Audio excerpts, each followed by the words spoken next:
Assalamualaikum warahmatullahi wabarakatuh. Selamat pagi anak-anakku kelas 2. Gimana kabarnya kalian hari ini? Semoga kalian selalu sehat walafiat dan bahagia. Anak-anakku, pada pagi hari ini kita akan belajar bersama-sama ya. Sebelum belajar, pastinya kalian sudah melaksanakan pembiasaan sholat duha dan hafalan suratan pendek. Anak-anakku semua, mari kita awali pembelajaran pada pagi hari ini dengan membaca doa bersama-sama. Berdoa mulai. Bismillahirrahmanirrahim. Rabbi zidni ilma warzuqni fahma. Amin. Ya Rabbal Alamin. Semoga dengan doa tadi, pembelajaran pada pagi hari ini dapat berjalan lancar dan kalian jadi lebih paham. Anak-anakku, pada pagi hari ini kalian pasti sudah membuka buku tema 2 ya. Sekarang kita akan belajar tema 2, bermain di lingkunganku, subtema 3, bermain di lingkungan sekolah. Pembelajaran kedua. Mari kita saksikan bersama-sama video pembelajarannya ya. Kita langsung simak saja ya videonya. Benny datang tepat waktu. Ia memakai seragam sekolah dengan rapi. Ia membuang sampah di tempat sampah. Benny mematuhi aturan di sekolah. Amati gambar di bawah ini dengan cermat. Nah, apa yang dilakukan Benny bersama teman-temannya? Kira-kira apa yang sedang dilakukan Benny dan teman-temannya ya? Mereka sedang bermain ya adik-adik ya. Pernahkah kamu melakukan seperti yang mereka lakukan? Apakah adik-adik pernah melakukan apa yang Benny dan teman-temannya lakukan? Mungkin ada yang pernah, ada yang belum. Yuk, mengamati benda. Benny melakukan pengamatan terhadap minyak di dalam gelas plastik. Gelas plastik dimiringkan sehingga minyak mengikuti gravitasi. Gravitasi itu gaya tarik bumi adik-adik. Benny memakai pakaian yang rapi dengan baju masuk ke dalam celana. Benny berhati-hati memegang minyak agar tangannya tetap bersih. Bentuk minyak tidak tetap atau berubah-ubah menyerupai wadahnya.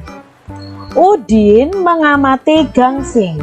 Gangsing bisa berputar. Ada gangsing dari kayu dan ada gangsing dari plastik. Nah, ini adalah yang dilakukan Udin dan Benny. Mereka masing-masing mengamati benda yang berbeda. Ada pertanyaan berdasarkan bacaan tadi. Nah, kita akan menjawab pertanyaan tersebut. Yang pertama, benda apa saja yang ada dalam cerita tadi adik-adik? Ya, ada minyak, ada gelas plastik, juga ada gangsing. Bagaimana cara Udin berpakaian? Udin memakai pakaian yang rapi dengan baju masuk ke dalam celana. Mengapa Benny berhati-hati menggunakan minyak adik-adik? Ya, agar tangannya tetap bersih. Lalu pertanyaan yang keempat, bagaimana bentuk minyak? Ya, bentuk minyaknya tidak tetap atau berubah-ubah menyerupai wadahnya atau tempatnya. Bagaimana tata tertib dalam berpakaian? Adik-adik, apakah kalian berpakaian dengan baik? Nah, bagaimana tata tertib berpakaian? Ya, harus rapi dan bersih adik-adik. Kalau kalian ke sekolah, ya harus sesuai dengan jadwal seragam yang kalian pakai. Mengapa balon bisa terbang adik-adik? Ya, balon bisa terbang karena di dalamnya ada udara dan tertiup angin. Ayo kita menyanyi lagu Balonku. Adik-adik bisa menyanyikan lagu Balonku ciptaan Pak Ate Mahmud? Coba kalian nyanyikan. Balonku ada 5, rupa-rupa warnanya, hijau, kuning, kelabu, merah muda dan biru. Meletus balon hijau dor, hatiku sangat kacau. Balonku tinggal 4, ku pegang erat-erat. Itu adalah lagu Balonku ciptaan dari Pak Ate Mahmud. Kita ingat-ingat lagi, balon adalah benda padat, tetapi di dalamnya ada benda gas, yaitu udara. Ayo mengamati benda, yaitu air, gangsing, dan balon. Sekarang kita amati dulu air dan minyak adik-adik.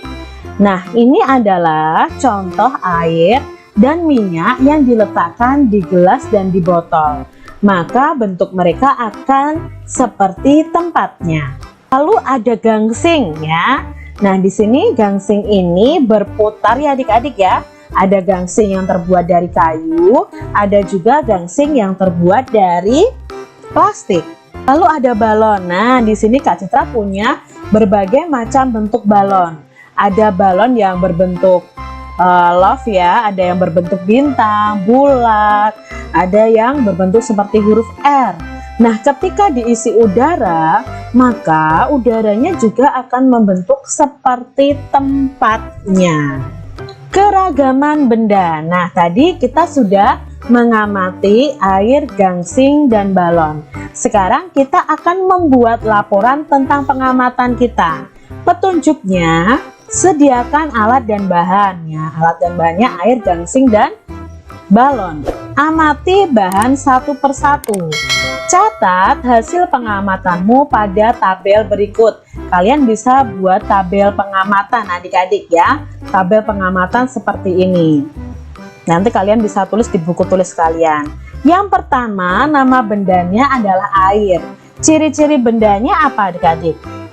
Tidak berwarna, mungkin ada juga air yang berwarna. Tergantung yang kalian amati ya. Bentuknya seperti bentuk wadahnya. Lalu nama benda yang kedua adalah gangsing. Ciri-ciri bendanya apa adik-adik? Bisa kalian sebutkan warnanya, mungkin berwarna coklat. Kalau coklat itu biasanya terbuat dari kayu. Bisa juga berwarna-warni yang terbuat dari plastik. Bentuknya selalu tetap walaupun berpindah tempat. Boleh. Lalu kalian deskripsikan juga bentuknya juga boleh. Oh, bentuknya seperti tabung juga boleh adik-adik.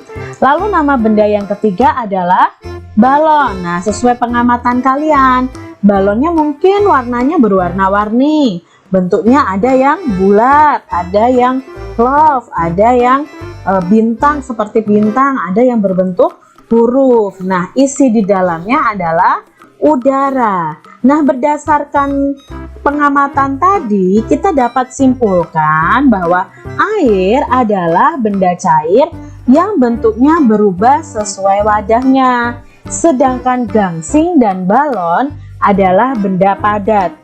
Balon ketika ditiup berisi gas atau udara. Itu kesimpulannya adik-adik. Mereka sedang bermain apa ya?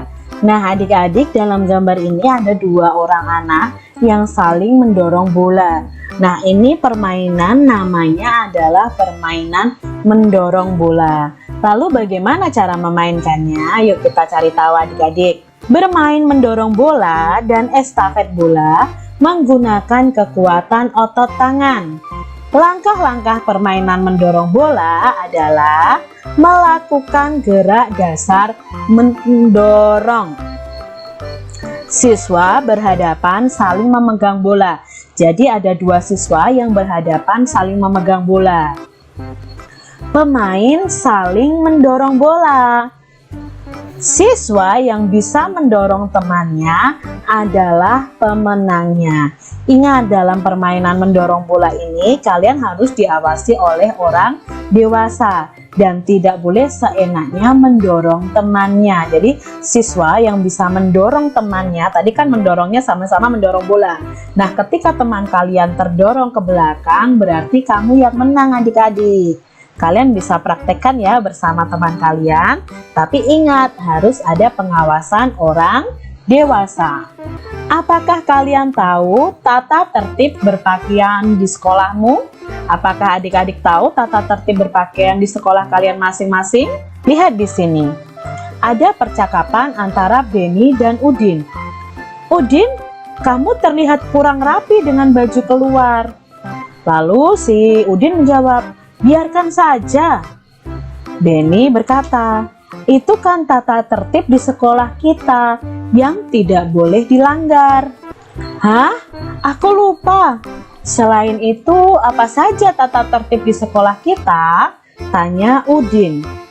Selain tata tertib berpakaian di sekolah, kita harus memakai kaos kaki warna putih. Perempuan memakai rok di bawah lutut, sepatu hitam, rambut harus disisir, dan rambut anak laki-laki tidak boleh melebihi daun telinga. Kalau tata tertib dalam bermain permainan saling dorong bola? Tanya Udin. Untuk tata tertib dalam bermain permainan saling dorong bola, mendorong lawan main harus sesuai dengan aturan permainan. Kita juga harus sportif atau mau menerima kekalahan, kata Beni. Nah, dalam percakapan ini si Beni menegur Udin karena cara berpakaian Udin yang tidak rapi adik-adik. Padahal ada peraturan di sekolah bahwa kita harus memakai seragam dengan rapi. Tata tertib merupakan peraturan yang harus dilaksanakan dan ditaati. Di sekolah juga terdapat tata tertib. Mematuhi tata tertib membuat hidup kita menjadi disiplin, nyaman, dan teratur. Setiap peraturan yang berlaku di sekolah bermanfaat bagi kita. Semua aturan itu untuk menjaga ketertiban, keamanan, dan kenyamanan di sekolah. Tata tertib atau peraturan di sekolah harus dilakukan atau dipatuhi oleh semua warga sekolah adik-adik. Jadi siswa, guru, karyawan sekolah itu harus mematuhi tata tertib atau peraturan di sekolah. Contoh tata tertib atau peraturan yang ada di sekolah: memakai seragam sesuai jadwal dan rapi, melakukan piket kelas sesuai jadwal, memakai topi setiap upacara hari Senin. Nah, hari Senin nih seharusnya memakai huruf kapital ya adik-adik ya, karena nama hari. Berdoa sebelum dan sesudah pelajaran. Datang ke sekolah sebelum pukul 06.45 atau kalian yang masuk pukul 7 ya berarti datang ke sekolahnya sebelum pukul 7. Memakai sepatu berwarna hitam. Berbicara yang sopan dan santun dengan guru. Itu adalah contoh tata tertib yang ada di sekolah. Nah, coba adik-adik tulis tata tertib yang ada di sekolah kalian masing-masing. Membuang sampah pada tempatnya, itu juga contoh tata tertib. Gimana anak-anakku? Video pembelajaran tadi menyenangkan bukan? Semoga dengan video tadi kalian jadi lebih semangat dan jadi lebih paham tentunya. Anak-anakku, jangan lupa kerjakan soal-soal di buku tema 2, subtema 2, halaman 50 sampai 53. Jangan lupa berbakti kepada orang tua, rajin belajar, melaksanakan sholat 5 waktu, dan hafalan suratan pendek. Untuk hari ini, sekian dari Bu Guru. Sampai berjumpa lagi. Wassalamualaikum warahmatullahi wabarakatuh.